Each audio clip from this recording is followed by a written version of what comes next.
What is up guys, this is Max Square, and in this video I'm going to be reviewing an app called Fotor. Now Fotor, I really can't get that name right, is a really awesome photo editing app, so let's go check it out. So when you open up the app, you're greeted with a nice little menu that will give you three options here. You can either edit individual photos, you can make a collage of photos, or you can batch photos. This means you can select a bunch of photos, you can select 5, 10, 15, however many you want, and apply a certain amount of effects to all of them at once. And then it will export all those photos for you to wherever you want.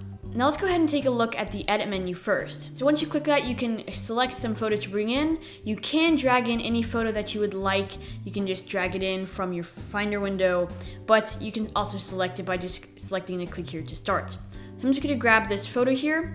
Now I'm getting all these photos from a website called unsplash.com. This is an awesome website. It gives tons of stock photos every day for free to use for whatever you want. So go check that out, there will be a link in the description. That being said, let's go ahead and take a look at some of the options we can configure with this photo. So we have a few tabs here. We have scenes, crop, adjust, effects, borders, tilt shift, and then text. Starting off with the first one, scenes, we can drop in some settings that are pre-configured or are already configured. So if we go to auto, it'll just try and calculate the best possible settings for this photo, and you can mess around with all of these, but the one I really want to focus on is the effects. I'm just going to select none here for a second. Let's go ahead and select effects. Now here is where you get Instagram type filters that are absolutely just amazing, and there's tons of them. This app is just freaking awesome. So if we select classic, we've got a ton of options. I keep saying a ton because there's just a lot of stuff that this app has to offer.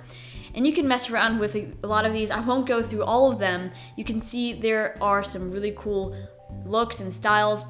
But once you select one that you like, I'm going to select this old glow here. You can drag down the intensity, which is really nice. So if you don't want it to be too intense, but you want it to add a nice little unique look, you can just adjust that. Now the only thing that I don't really like about this is you can't stack effects, which is a little bit disappointing. For example, if you wanted it to have a red wash as well as an old glow, then you can't stack them on top of each other to get like a red-blue type of look. But there are so many filters that, in my opinion, it's okay. So once you've selected the filter that you want to use, you can also adjust some other settings by going to the adjust. Now, I am not one for adjusting exposure, brightness, and contrast because I've never been that good at it, but one thing I do like to add is a vignette. Now, you don't have to make it super intense, but you can add a nice little rounding to the picture. You can also adjust the color for that, so if you wanted it to be a blue type style or whatever you want, you can change that as well.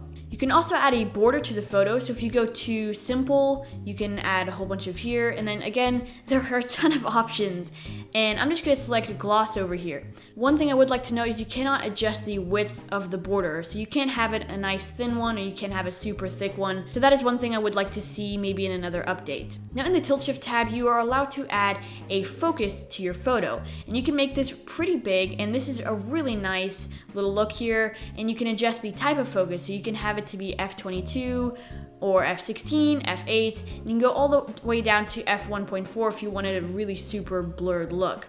Lastly, you can also add some text. So what I'm going to do is just add some text here, and you have access to not only your own fonts that you have installed on your system, but they also include a ton of really cool fonts in the app.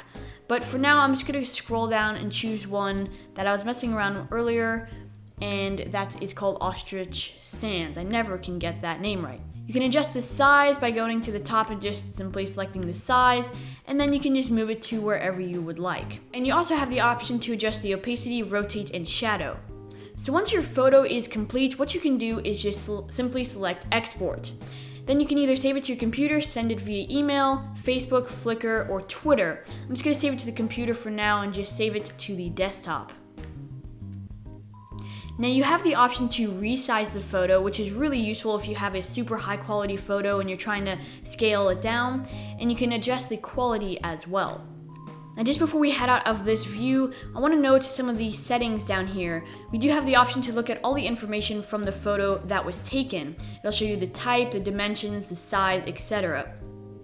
And you also have the option to to rotate it to the left, right, zoom in, and you can also compare and contrast the before and after. So once you're finished with that one photo, you can go back to the main menu. Now, one thing I don't like about this is you do have to shut down the app and relaunch it to get access to this menu again. Now, if you are tired of looking at this menu over and over again, what you can do is go to Fotor, Preferences, and then select the option that you would like it to automatically go to. So if you always want to go to Edit or Collage or Batch, then you can just select that in the options. Now, I'm not going to look at the collage menu simply because all it allows you to do is just put a bunch of photos together. However, you cannot add any effects, so that's just a brief description of what that tab does. But in the batch menu, if you select this, what it'll allow you to do is simply, like I said earlier, just batch a bunch of effects to a bunch of photos. So I'm just going to grab a group of folders here and choose that. And I'm going to head over into the effects. I'm going to go to Lomo, and I'm going to select Nashville. I think I had this last time, so I'm going to select that and bring down the intensity. Then I'm going to go to Borders, Simple, and just select the one I had last time. Now, the only thing I don't like about this is you can't add any of the adjustments that you had. So if you had a vignette or something like that, you can't add that when you're batching photos. So once you've pulled in and edited all your photos, you can simply just select a destination for it to send all the newly edited photos to, and then you just hit play. Once your photos are complete, you can simply just view them wherever you have them exported to. Now, I was actually pretty impressed in how Fotor managed to do this because generally different photos have different color settings and some of them may already have effects on them, but it generally came out with a similar look between all the photos that I edited. So now it is time to rate the app. So for concept, I gave Fotor a 4 out of 5, capability a 4 out of 5, compliance a 3 out of 5, simply because I think they could have done a better job with the design aspect of the application, and customization a 3 out of 5, cost 5 out of 5 as this app is free. This leaves Fotor with a 19 out of 25 rating, giving it a great rating and also earning it the Max Square recommended badge. So guys, that is it for this review. I really hope you all enjoyed. If so, please be sure to leave a like down below and drop me down a comment, maybe leaving me some suggestions on another app you'd like me to review or any tutorial suggestions. Thank you guys for watching, and I will see you in my next video.